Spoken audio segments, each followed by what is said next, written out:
Bonjour à tous et bienvenue dans les actus hebdomadaires. Au programme de cette semaine, les voitures de luxe explosent des records, le genre dans l'automobile, le nouveau combi et la question de la semaine. Le débat se trouve en fin de vidéo, vous êtes sur la chaîne de Sarol Raoul et on est parti pour les actus de l'auto.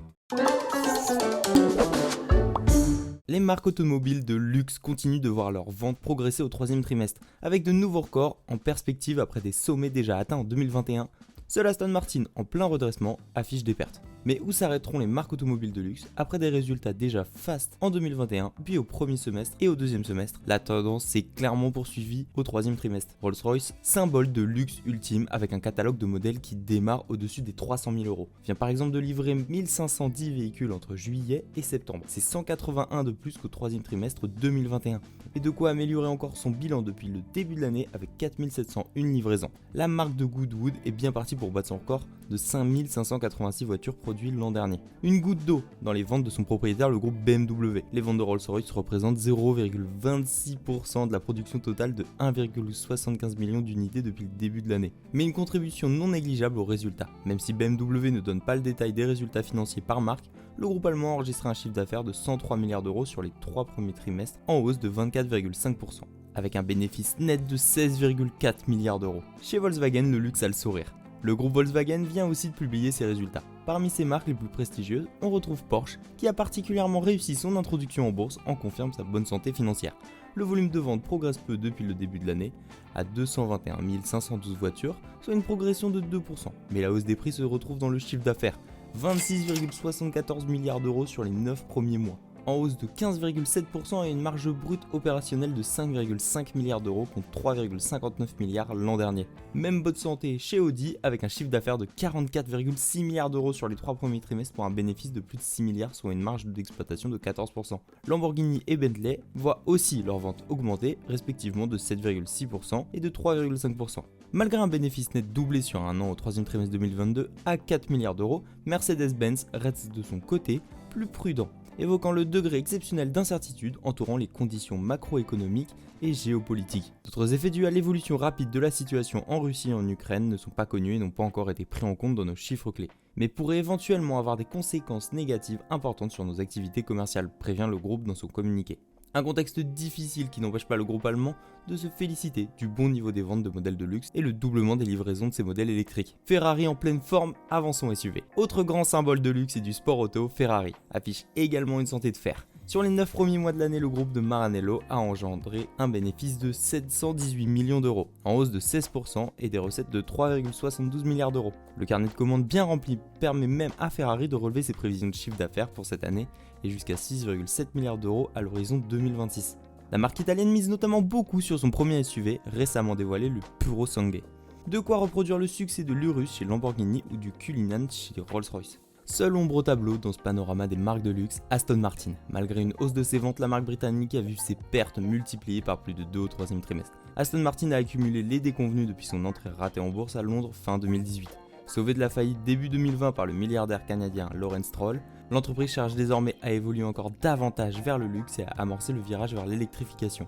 On va aborder un sujet épineux. Un scientifique a constaté que, en distribuant des jouets dans l'enclos des bonobos d'un zoo, les jeunes femelles se sont emparées des poupées et les petits mâles ont joué avec les camions. Faut-il en conclure que les voitures sont pour les garçons et pas pour les filles? Wow. Pas si vite. Des vieux clichés ont vécu. Et on sait aujourd'hui qu'ils sont le fruit d'une éducation où les petites filles jouent aux poupées et les garçons aux petites voitures. De même que l'on sait que le féminin se conjugue très bien avec la conduite d'une auto, que les femmes ont moins d'accidents que les hommes, qu'elles achètent et ont besoin de leurs autos au moins autant que les hommes. Donc quel est le rapport entre nos cousins les singes et le sujet qui nous anime? Le néerlando-américain, sommité dans son domaine, s'est justement penché dans son dernier ouvrage sur le genre chez les primates. Et que nous apprend l'ethnologue au détour d'une question? Que des expériences ont été menées dans certains zoos, des poupées et des petits camions ont été disséminés dans l'enclos des bonobos, et fait incroyable, les petites femelles se sont emparées des poupées, alors que les jeunes mâles se sont intéressés aux jouets qui roulent. En ce qui concerne l'attitude des petites bonobos, Franz de Waal a son idée, et elle est plutôt logique. Durant leur vie, elles vont s'occuper des nourrissons, et elles doivent acquérir ces compétences.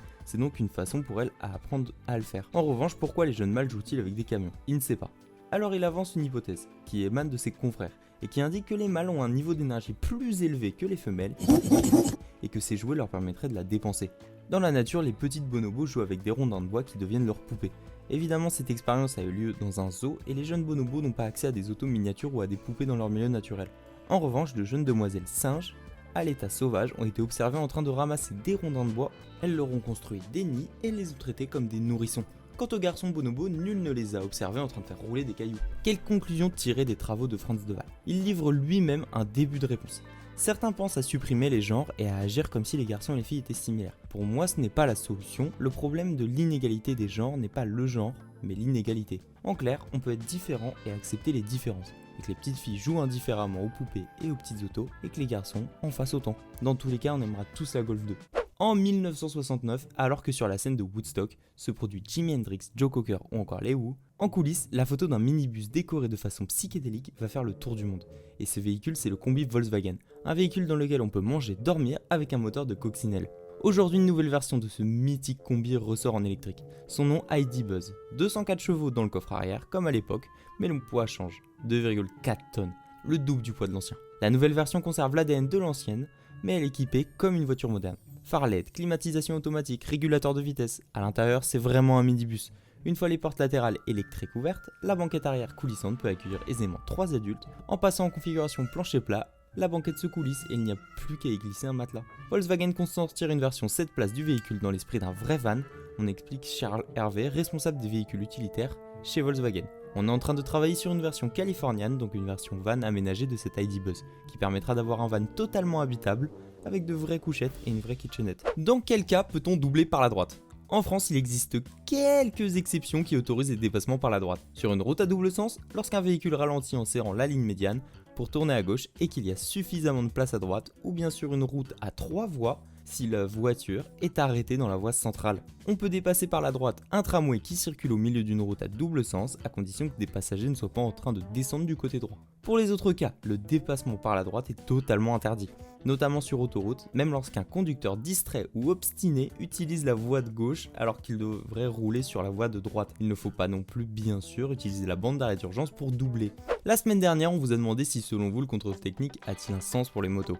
Et donc la question de la semaine, préférez-vous louer votre voiture ou bien l'acheter d'occasion, quitte à prendre un prêt? Merci d'avoir regardé la vidéo. Si vous avez la moindre question sur l'automobile, n'hésitez pas à aller sur notre site internet. On se donne rendez-vous ce dimanche pour les astuces de Raoul. En attendant, abonnez-vous, mettez un like et à bientôt dans une autre excellente vidéo.